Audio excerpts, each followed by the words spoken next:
Les amis, il est 4 h du matin et on s'apprête à partir sur l'une des plus longues journées du rallye. Ça tombe bien, c'est la première, 780 km, dont 300 de spécial, donc de course.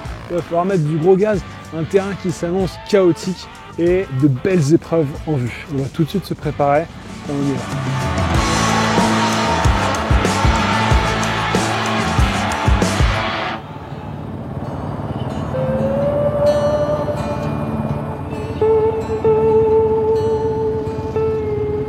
Le réveil d'une violence.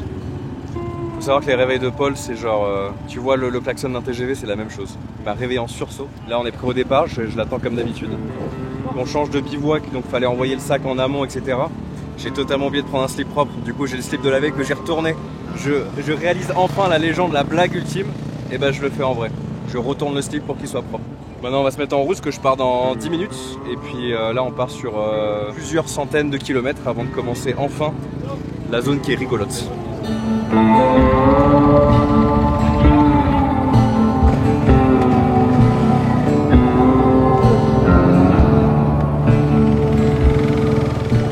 me demandais pourquoi il était pressé, mais c'est vrai qu'il part à 30 secondes avant moi.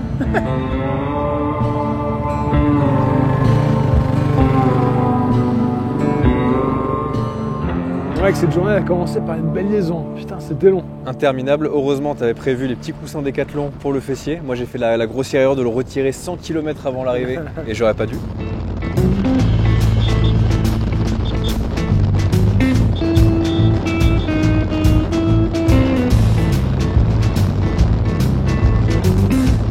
Et surtout, en fait, le nombre de kilomètres sur la route, là, t'es comme un crétin.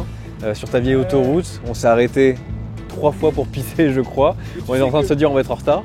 Je suis avec Paul, on a fait la route ensemble. On arrive à la spéciale dans pas très longtemps. Il nous reste une quinzaine de notes et 40 km et on y est. On va enfin pouvoir démarrer. En vrai, moi j'étais pas si mal. C'était un peu long, 280 km finalement. À la fin, tu as un peu peur d'être en retard à ton rendez-vous de départ de spécial. Mais on n'a pas eu beaucoup de temps pour se préparer. On est arrivé, tac, direct, mettre en bonne condition les petites barres, faire tomber les manches. Et là, tac, ready to ride. Bon, les petits potes, on vient de se préparer là pour aller attaquer la première spéciale. On a pris tout ce qu'il fallait et le départ est juste là-haut. Donc c'est parti. Ça a été une journée qui a été très très longue. Je pense pour nous deux.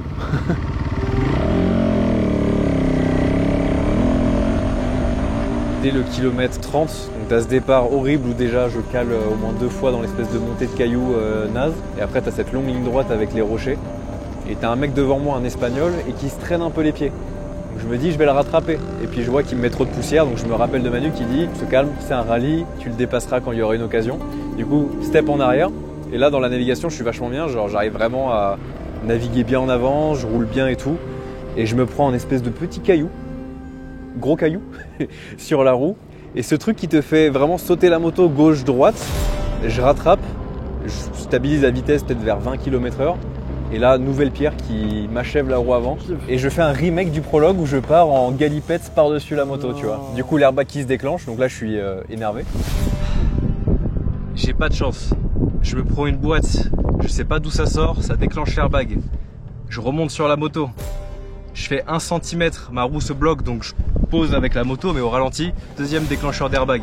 Donc là je suis obligé de prendre le dernier qui me reste en secours et j'ai plus le droit à aucune chute après. Quand je suis retombé la deuxième fois au ralenti, la moto elle s'est appuyée sur ma jambe, j'ai grave mal à la cheville. Wow, l'état du pied c'est chaud, je peux pas poser du tout la botte. Je pense que c'est une sorte d'entorse, je pense pas que ce soit une fracture vu que j'en ai déjà eu et que c'est pas aussi douloureux. Et j'étais en mode, est-ce que j'appelle l'hélico ou est-ce que c'est abusé au bout du 30e kilomètre? Donc je leur dis tout va bien. Et on va quand même tenter d'aller au bout. Et du coup, du 30e kilomètre au 320e, douleur, assis, je pouvais pas mettre debout.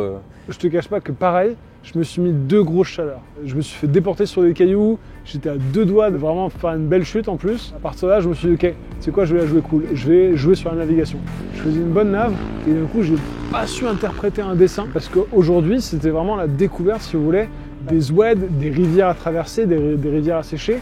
On était vraiment dans le désert marocain, tu vois, de ce que tu peux trouver en rallye. En fait, je m'étais mis dans un mourette, et 110. Et là, d'un coup, mais vraiment, elles m'ont sauté au visage. des trous quoi, mais vraiment la cassure où si ta roue avant elle passe dedans, c'est shkalabam. Et 2 consécutives. Alors je t'avoue que j'ai pas vu la deuxième. Hein. Je me suis dit, putain, c'est un truc de fou. Je vais la jouer cool et j'arrive quand même à me faire surprendre.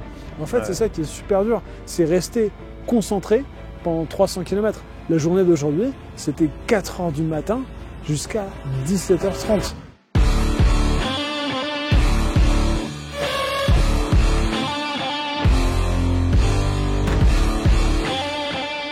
Du coup, à partir de la moitié de la spéciale, on s'est fait rattraper par les voitures. Et ça, les amis, mais c'est le tonnerre de Zeus qui t'arrive dessus, quoi. C'est l'enfer. T'as un espèce de truc qui fait un bruit du démon.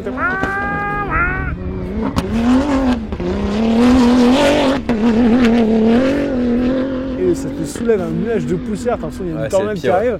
Et mec, t'as à peine le temps de te bouger de la piste. C'est terrifiant, quoi. Ouais. Bah, les premiers, moi, j'ai esquivé sur le côté. Et après, les suivants, je me suis dit, bon, je reste sur la piste et ils se débrouillent, tu vois. Ouais.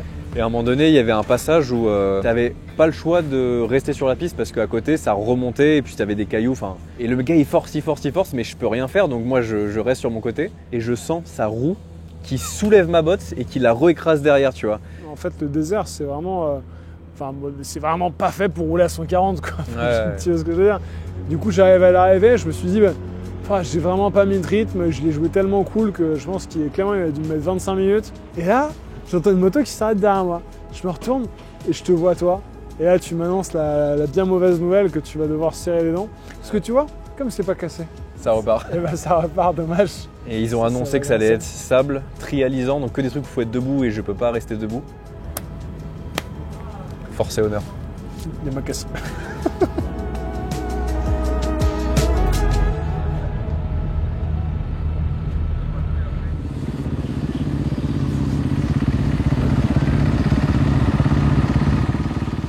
Ça va, il n'y a pas trop détruit la moto? Non, ça va, ça va. Un peu fait. Non, mais ça va, ça vient, elle a aussi une poignée. On marche un tout petit peu mieux déjà. Ça mec? Ça s'est passé? J'ai la cheville explosée et du coup j'ai fait tout assis. Ah ouais. Je m'attendais à plus énervé, tu vois.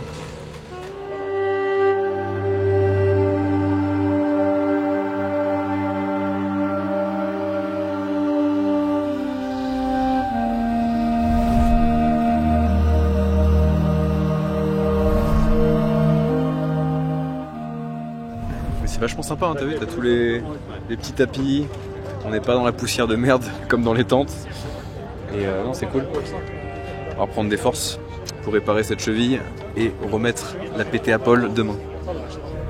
J'ai vu les pieds dans le tapis là. C'est chaud ça. Ça c'est chaud. Tu te prends les pieds dans le tapis, le plat plein de nourriture.